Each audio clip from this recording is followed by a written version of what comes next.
चाहे कितना भी बुरा समय चल रहा हो या कितनी भी बुरी स्थिति हो, मनुष्य को सुबह 3 बजे से 6 बजे उठकर ब्रह्म मुहूर्त में कर लेने चाहिए ये दो काम। उससे दुर्भाग्य हो जाते हैं दूर और भाग्य कब कैसे पलट जाएगा यह आपको पता भी नहीं चलेगा। तो जानते हैं इस बात को एक कथा के माध्यम से। एक समय की बात है, माता पार्वती ने भगवान शिव से पूछा, स्वामी मैंने देखा है कि चाहे कितना ही अभागा मनुष्य हो, अगर वह सुबह के समय ब्रह्म मुहूर्त में उठता है तो वह बहुत सुखी रहता है। ऐसा क्यों? मुझे ब्रह्म मुहूर्त का रहस्य बताइए। तब भगवान शिव ने कहा, हे देवी, मैं आपको इस प्रश्न का उत्तर एक कथा के माध्यम से बताऊंगा।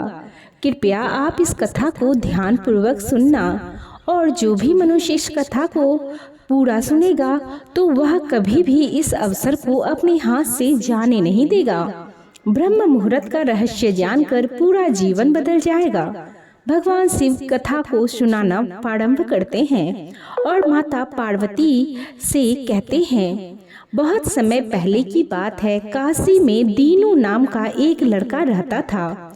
वह लड़का बहुत ही अच्छा था, लेकिन उसकी एक गलत आदत थी। वह देर तक सोता रहता था। सुबह उसे जगाने के लिए घर वाले कई प्रयास करते थे, परंतु वह रोजाना सुबह देर तक उठता था। वह लड़का कभी भी 9 बजे से पहले नहीं उठता था। जब वह बालक था तब परिवार वालों ने सोचा कि जब यह बड़ा हो जाएगा तो इसकी आदत में सुधार हो जाएगा, परंतु वह लड़का जैसे जैसे बड़ा होता गया उसकी यह आदत और भी ज्यादा गहरी होती चली गई। दुनिया इधर से उधर हो सकती थी, लेकिन वह लड़का कभी भी जल्दी नहीं उठ पाता था। उसके पिता उसकी इस आदत से बहुत ज्यादा परेशान रहने लगे थे। उस लड़के को ढेरों नकारात्मक शक्तियों ने घेर लिया था। वह सभी को पलटकर जवाब देता था और दिन भर उदास रहता था। इसका असर उसके स्वास्थ्य पर भी पड़ रहा था। जब उस लड़के को यह पता लगा कि उसके सारे मित्र सफलता को प्राप्त कर चुके हैं, तब वह और भी ज्यादा चिंतित हो गया और ईश्वर को कोसने लगा। वह बार बार यही कहता था कि मेरी किस्मत ही खराब है, परंतु उसके पिता अच्छी तरह से जानते थे कि उस लड़के के असफल होने के पीछे क्या कारण है। भगवान शिव ने कहा, हे देवी, फिर एक दिन की बात है, उसके पिता को किसी सन्यासी के बारे में पता चला तो तुरंत वह अपने बेटे की समस्या को लेकर उस सन्यासी के पास जा पहुंचे और सन्यासी को बड़े ही विस्तार से अपने बेटे की आदतों के बारे में बताया। फिर सन्यासी ने कहा कि कल आप अपने बेटे को इस आश्रम में आने को कहना। फिर उस लड़के का पिता अपने घर की ओर चला गया। उसे पता था कि अगर वह सीधे तरीके से अपने बेटे को सन्यासी से मिलने के लिए कहेगा तो वह कभी तैयार नहीं होगा। उसने अपने बेटे को अपने पास बुलाया और कहा, तुम्हारे सारे मित्र जीवन में सफलता प्राप्त कर चुके हैं, क्या तुम सफल नहीं होना चाहते? लड़के ने उत्तर दिया कि जरूर पिताजी, परंतु जब भी मैं अपने मित्रों से उनकी सफलता का रहस्य पूछता हूँ तो वे मुझे कुछ नहीं बताते हैं।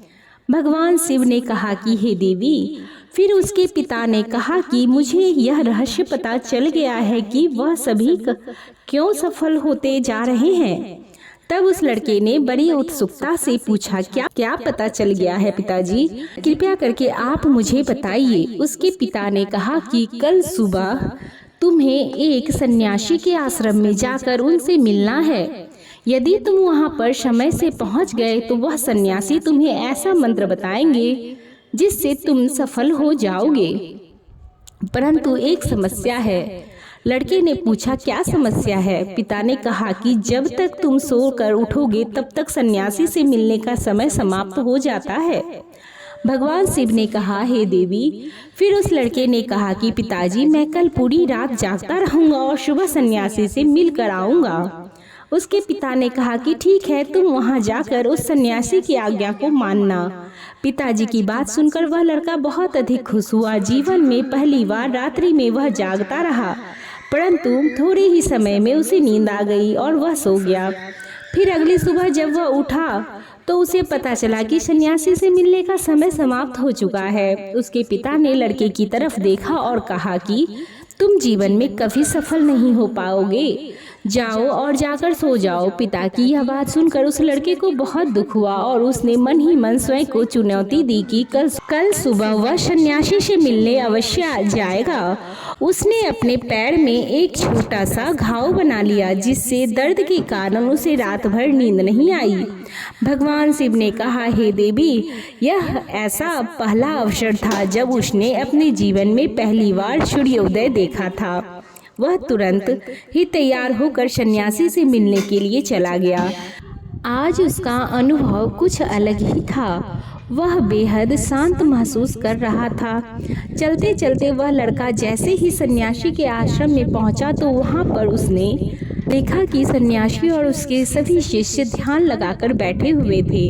भगवान शिव ने कहा, हे देवी, फिर जब ध्यान का समय समाप्त हुआ तब लड़का उस सन्यासी के पास पहुंचा और उन्हें प्रणाम करते हुए बोला कि आपके पास कोई ऐसा मंत्र है जिससे मैं सफल हो सकता हूं? कृपया करके मुझे वह मंत्र बताइए। मैं भी अपने मित्रों के समान सफल होना चाहता हूं और अच्छा जीवन जीना चाहता हूं। भगवान शिव ने कहा, हे देवी। फिर सन्यासी मुस्कुराए और बोले, अच्छा तो तुम वही बालक हो। तुम्हारे पिताजी मुझसे मिलने आए थे और उन्होंने तुम्हारे विषय में मुझे सब कुछ बता दिया है। मैं तुम्हें वह मंत्र अवश्य बता देता हूँ। परंतु अब लड़के ने जैसे ही परंतु शब्द सुना तो लड़का घबरा गया। उसने पूछा, परंतु क्या गुरुदेव? तब सन्यासी बोला, मैं तुम्हें वह मंत्र बताऊंगा, परंतु अगले 21 दिनों तक तुम्हें मेरी आज्ञा माननी होगी। मैं तुम्हें वह मंत्र 21 दिनों के बाद बताऊंगा।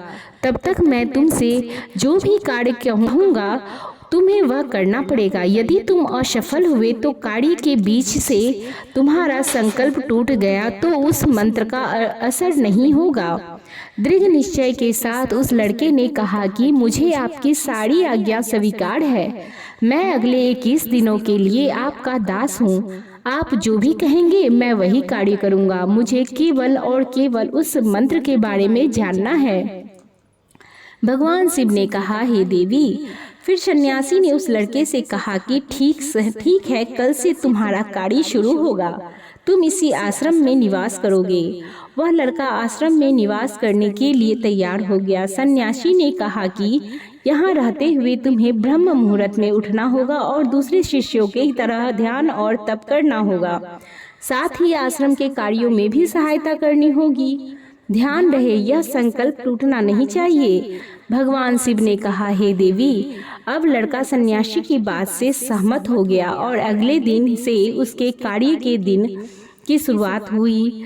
इस बार उसने दृढ़ निश्चय किया, परंतु 1 सप्ताह बीतने के पश्चात ही उसका संकल्प टूट गया और वह 8वें दिन देर तक सोता रहा। जब वह नींद से जगा तो उसने कहा कि मुझसे कितनी बड़ी भूल हो गई।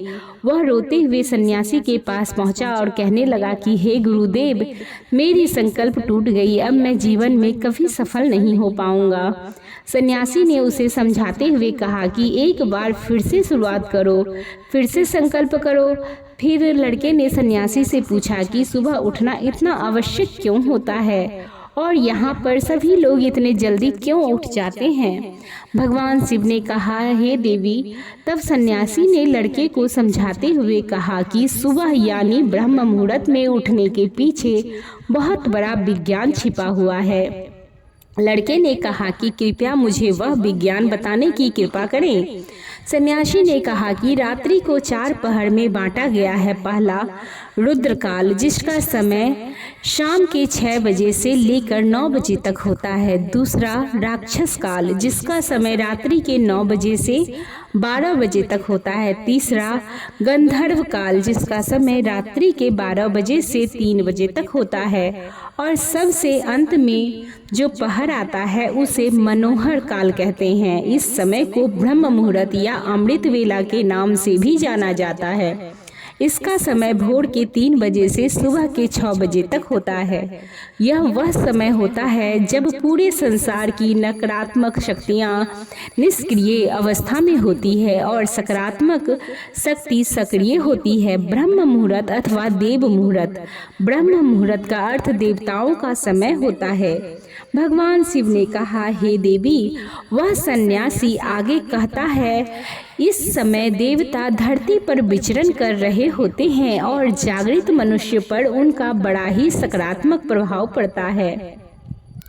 ब्रह्म मुहूर्त ऐसा समय होता है जिसमें मनुष्य का मस्तिष्क बिल्कुल खाली होता है, जिसमें किसी प्रकार के कोई विचार नहीं होते हैं, और जब इस समय व्यक्ति अपनी पुस्तक खोलकर पाठ का अध्ययन करते हैं तो उन्हें सब कुछ जल्दी जल्दी याद भी होता है और लंबे समय तक याद रहता भी है। यह ऐसा समय है जिसमें हम ज्ञान को समझने का प्रयास करते हैं। इस कारण आश्रम के सभी शिष्य और संसार में बहुत से ज्ञानी लोग ब्रह्म मुहूर्त में ही उठ जाते हैं। प्राचीन काल में रोशनी का कोई स्रोत न होने के कारण लोग अपने दिन का समापन सूर्य अस्त्र के साथ और आरंभ सूर्योदय के साथ करते थे। यह एक तरीका है जिससे मानव जीवन प्रकृति के साथ तालमेल बनाकर चलता है। भगवान शिव ने कहा, हे देवी। फिर उस लड़के ने कहा कि ठीक है, मैं कल से अपना संकल्प फिर से शुरू करता हूँ, परंतु ब्रह्म मुहूर्त में उठकर मुझे क्या क्या करना चाहिए। तब सन्यासी ने कहा कि ठीक है, मैं तुम्हें बताता हूँ कि ब्रह्म मुहूर्त में क्या करना चाहिए और कैसे करना चाहिए। सबसे पहले उठकर धरती माता पर पाँव रखने से पहले धरती माता को प्रणाम करना चाहिए और अपनी दोनों हथेलियों को देखना चाहिए और ईश्वर को धन्यवाद देना चाहिए कि उन्होंने तुम्हें आज का सूर्योदय देखने का अवसर दिया है। इसके बाद नित्य क्रम और स्नान करने से शरीर की ही नहीं बल्कि मन की भी शुद्धता भी बढ़ती है। स्नान करने के पश्चात ध्यान की प्रक्रिया होती है। ब्रह्म मुहूर्त में ध्यान की अवधि 21 दिन तक होती है। इस विधि का उपयोग तब किया जाता है जब आप अपनी कोई मनोकामना की पूर्ति चाहते हैं। यह ऐसा समय होता है जब व्यक्ति अपने आज्ञा चक्र को सक्रिय करने पर काम करते हैं। भगवान शिव ने कहा, हे देवी। आगे वह सन्यासी कहता है, आज्ञा चक्र दोनों भावों के बीच होता है। यह संकल्प का स्थान भी कहा जाता है। अगर इस चक्र पर ध्यान केंद्रित किया जाए और अपनी मनोकामना को बार बार दोहराया जाए तो मात्र 21 दिनों के भीतर वह मनोकामना पूरी हो जाती है। अगर आपके मन में कोई अधूरी मनोकामना है और आप उसे पूरी करना चाहते हैं, तब सबसे पहले इस मनोकामना का स्पष्टीकरण कर लें। आपको क्या चाहिए यह निर्णय अवश्य कर लें। इसके बाद ध्यान की विधि को शुरू करें। ब्रह्म मुहूर्त में स्नान के बाद एक ऐसा स्थान चुनें जहां पर वायु का प्रवेश हो। ध्यान में शुद्ध प्राण वायु का होना आवश्यक होता है। ध्यान की मुद्रा में रीढ़ की हड्डी सीधी होनी चाहिए, साथ ही गर्दन भी सीधी होनी चाहिए। सुखासन की अवस्था में दोनों हाथों को घुटनों पर रखकर आंखें बंद करके बैठ जाएं। हाथों की मुट्ठी को बंद कर लें और 2-3 मिनट तक बिल्कुल शांत हो जाएं। जब आपका शरीर स्थिर हो जाए और श्वास भी शांत हो जाए, तब उसके बाद अपना सारा ध्यान आज्ञा चक्र पर लगाएं। इस दौरान लंबी गहरी सांस लें और सांस को रोक कर देखें। आप अपनी इच्छा को मन ही मन दोहराएं और अपने मन से इष्ट देव और देवी देवताओं और गुरुजनों का चिंतन करें। भगवान शिव ने कहा, हे देवी। उस सन्यासी ने कहा, जब सांस को रोकना कठिन हो जाए तब धीरे धीरे सांस को बाहर की ओर छोड़ें। सांस को नाक से भरें और मुख से बाहर छोड़ें। इस प्रक्रिया को 3 से 4 बार प्रतिदिन दोहराएं। ऐसी प्रतिदिन करने से आपकी जो मनोकामना है वह अवचेतन मन तक अवश्य पहुंच जाएगी और इच्छा पूर्ति जल्दी होगी। आज्ञा चक्र सक्रिय होती है और हमारी आज्ञा को पूरा करती है। सांस को रोक कर रखने के दौरान शरीर में आपातकाल की स्थिति हो जाती है, जिससे कि आप बेकार की बातें सोचने और विचार करने से बचते हैं। ब्रह्म मुहूर्त के समय ईश्वर की विशेष कृपा होती है और कोई भी व्यक्ति अपनी मनोकामना को इस समय दोहराता है तो उसकी इच्छा जल्द ही पूरी होती है। भगवान शिव ने कहा कि हे देवी, इस प्रकार सन्यासी ने उस लड़के को ब्रह्म मुहूर्त का महत्व बताया। अगले 21 दिनों तक उस लड़के ने बड़े ही मन के साथ इस प्रक्रिया को अपनाया। अब वह बहुत ही ज्यादा अनुशासित और शांत स्वभाव का बन चुका था। उस लड़के ने जैसे ही अपना संकल्प पूरा कर लिया, उसके बाद वह लड़का बड़े ही प्रसन्न भाव से सन्यासी के पास पहुंचा और कहने लगा, हे गुरुदेव, मैंने 21 दिनों तक संकल्प पूरा कर लिया है, अब कृपया मुझे सफल होने का मंत्र बताइए। तब उस सन्यासी ने मुस्कुराते हुए कहा कि पिछले 21 दिनों से जो अभ्यास तुम करते हुए आ रहे हो वही तुम्हारी सफलता का मंत्र है। जो व्यक्ति ब्रह्म मुहूर्त में उठकर ध्यान प्रक्रिया को सही से करते हैं वह जीवन में कभी असफल नहीं हो सकते। तुम्हें ब्रह्म मुहूर्त का रहस्य पता चल चुका है, अब तुम इसे जीवन प्रयत्न करो, तुम्हें जीवन के लक्ष्य और सफलता दोनों प्राप्त होंगे। उस लड़के ने सन्यासी को धन्यवाद दिया और ब्रह्म मुहूर्त के नियमों का पालन जीवन प्रयत्न तक करने का वादा भी किया। भगवान शिव ने कहा कि देवी, अब तो आपको भी पता चल ही गया है कि ब्रह्म मुहूर्त क्या होता है। तब माता पार्वती ने कहा कि हे स्वामी, अब मुझे ब्रह्म मुहूर्त का संपूर्ण ज्ञान हो गया। इतना कहकर माता पार्वती ने भगवान शिव को प्रणाम किया। वीडियो यहीं पर समाप्त होती है। आपको यह वीडियो कैसी लगी यह आप हमें कमेंट बॉक्स में ज़रूर बताएं और ओम नमः शिवाय लिखना बिल्कुल भी ना भूलें। तो हमारे साथ अभी तक बने रहने के लिए आपका धन्यवाद।